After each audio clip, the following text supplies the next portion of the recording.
Thank you, Chairman, and thank you, Secretary, for being here today and for sharing with us. And thank you for your volume and quality of work you've done to this point. I know you've been handed a lot. You've done a wonderful job.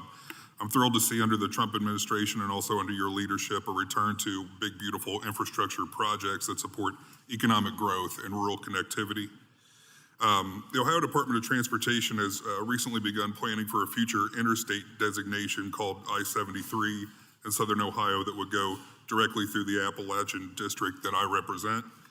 An interstate through Southern Ohio would not just help connect rural communities to the modern economy, but would enhance our national security because of multiple key facilities and defense-related companies along the route. While this process is in the early stages of development, I want to ensure that the Ohio Department of Transportation has all the tools and resources it needs.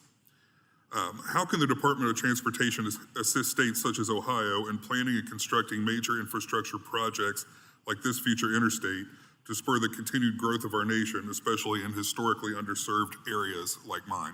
Yeah, that's a really good point. And I think it's our request for information and data and your state's willingness to give that data to make sure we can see the priority of serving your community. And I would agree with you. We have too many communities that don't have adequate infrastructure, and most of them are oftentimes rural. So I would be happy to have an additional conversation on that project with you, and we can talk more. I appreciate that, and I appreciated your testimony earlier to Congressman Boss that special attention ought to be paid to rural America. I sort of consider it the reasonable attention that should have always been paid, but I'm glad to hear that that's becoming more of a priority. In April, President Trump signed an executive order entitled Enforcing Common Sense Rules of the Road for America's Truck Drivers, requiring all CDL holders to be proficient in English. It should be common sense, but President Trump is correct. I was proud to introduce Connor's Law shortly after to codify that executive order into law. And just recently, the Department of Transportation announced guidelines to ensure that all CDL holders comply with President Trump's executive order. What steps did your department take to comply with this executive order to this point? Well, we put out a rule requiring English proficiency, and the consequence is your vehicle will be put out of service. And that has been a great impetus for drivers to learn the language or don't get behind the wheel.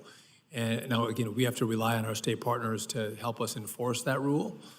Many of them have.